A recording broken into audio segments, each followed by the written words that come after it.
All right, let's jump right in. Welcome to this explainer, where we're going to journey through the profoundly mystical teachings of Canto 17 of the Yoga Vasistha. Today, we're actually stepping way beyond standard philosophy and diving headfirst into some deeply esoteric territory. We're talking about Shiva's matrikas, fierce deities, and cosmic illusions. If you're familiar with this text, you know it's a masterclass in ancient thought, structured as an incredibly enlightening dialogue between the great sage Vasistha and his royal disciple, Lord Rama. So let's unpack this masterclass on reality, existence, and ultimate freedom, and most importantly, see how these ancient teachings totally reshape how we look at our world today. Here is our roadmap for today's explainer. First, the illusion of samsara. Second, the architecture of the mind. Third, beyond time and space. Fourth, unveiling pure consciousness. And finally, the path of liberation. Starting with Section 1, the illusion of samsara, navigating Maya. So, Sage Vasishta doesn't ease Rama in here. He immediately plunges him right into the esoteric, with Shloka 1, covering verses 15 through 18. Here, we witness the great dance of Shiva's matrikas. The literal text describes this furious, multidimensional cosmic dance performed by these divine mothers. But philosophically, this dance represents avidya. Now, avidya isn't just, a simple lack of information. It's an active, swirling cosmic ignorance. It's the exact mechanism that fractures a singular, unified reality into billions of separate, disjointed pieces. It's literally what makes us look at the world and see me versus you. What's really fascinating here is how the text reveals that both vidya, which is knowledge, and avidya, ignorance, are ultimately just dualities. And they both have to be transcended to reach absolute non-duality. You might logically think, hey, acquiring knowledge is the final goal, right? But Vasistha throws a staggering paradox at Rama. The matrikas and Alambusa Devis symbolize this perfectly. Their chaotic dance spins the web of worldly illusion, yet they arise from the exact same source as pure knowledge. From the perspective of ultimate reality, the line between this swirling ignorance and serene knowledge just completely dissolves into oneness. Moving on to Section 2, the architecture of mind projecting reality. In verses 20 through 22, the source material introduces the Ashtamatrikas, the 8 divine mothers, alongside Alambusa Devi. Now, in context, they serve as profound allegories for how every single physical object and every dimensional rule you experience is just a mental projection.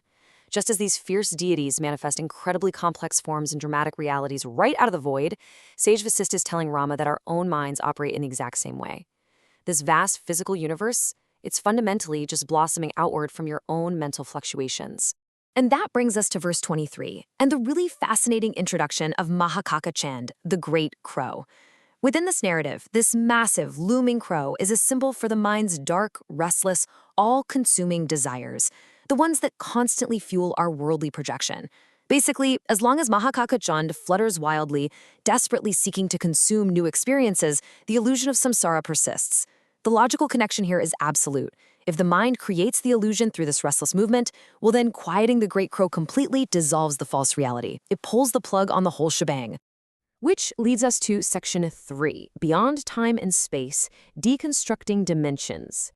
So this esoteric cosmic dance of the matrikas we've been talking about, it actually completely shatters our conventional understanding of space and time. We usually experience life on this very rigid chronological timeline, right? But Vasishta argues that time is not some fixed external ruler. In the chaotic, multidimensional realm of these divine manifestations, chronological flow is totally fabricated by the mind. The past? It's literally just a memory projection. The future is just an anxious construct. And the present is nothing more than a fleeting spark within this grand cosmic dance. Even space itself is merely the perceived distance between these mental manifestations. I really want you to stop and ask yourself this profound question, kind of mirroring those ancient Socratic dialogues between guru and disciple. If everything you can touch in space, and everything you can remember or plan for in time is just a multidimensional mirage generated by the great crow of your own mind, what is actually real? Like, what remains when the cosmic dance finally stops? Let's uncover that in Section 4, Unveiling Pure Consciousness, the Absolute Brahman.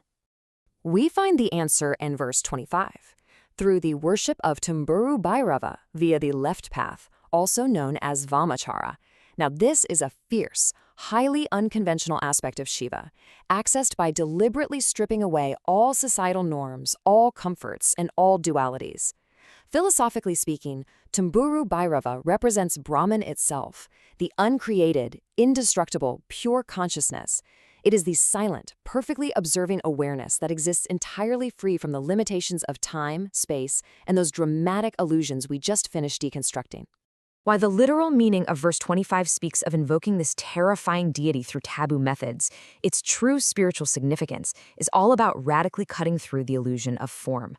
Think of it like this. Even the terrifying Matrikas, Alambuza Devi, and the Great Crow, they all emerge from and dissolve right back into Tumburu Bhairava. It's exactly like temporary waves rising and falling on a vast, unfathomable ocean. The water in the crashing wave is identical to the water in the deep ocean. Only the temporary form is different. Therefore, the absolutely crucial point here is that beneath all this fierce cosmic play, everything is fundamentally one. Any perception of separation is just your mind playing tricks on itself. The supreme reality of Bhairava doesn't have parts, and it certainly doesn't have borders. When the mind achieves ultimate stillness and finally slays that great crow of desire, the seeker realizes they were never a separate wave to begin with. They have always been the entire ocean. And that brings us to our final section, Section 5, the Path of Liberation, Awakening the Self. So how do we actually apply this ancient, esoteric wisdom to achieve moksha, liberation, in our modern daily lives? Well, the text makes it clear you don't need to abandon the world. You don't need to run away to a cave. Instead, perform your worldly duties entirely without attachment and offer the fruits of all your actions to that supreme consciousness. By acting with excellence, but completely letting go of your demand for a specific outcome, you lead yourself to the state of a Jivan Mukta, someone who is completely, totally liberated while still living right here in a physical body.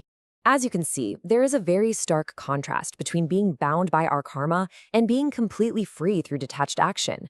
If you attach yourself to the chaotic dance of the Matrikas and feed the desires of the Great Crow, you just generate karma, and you keep yourself trapped in samsara.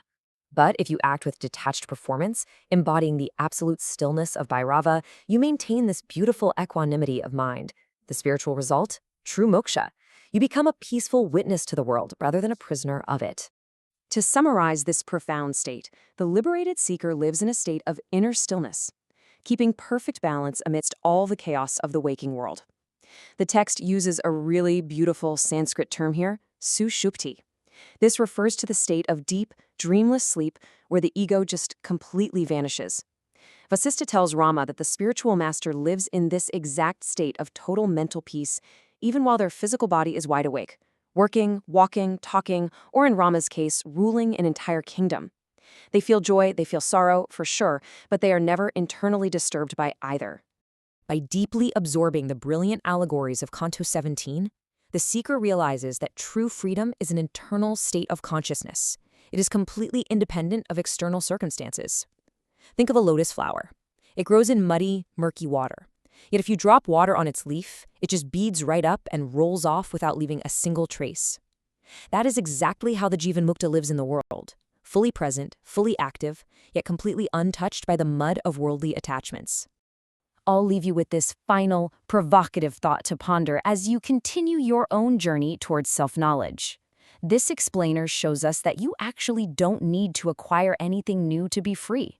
You simply need to drop the false projections of the mind.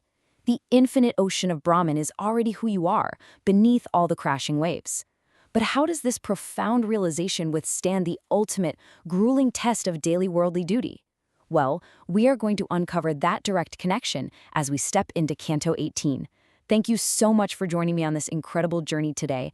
And until next time, keep questioning the nature of your reality.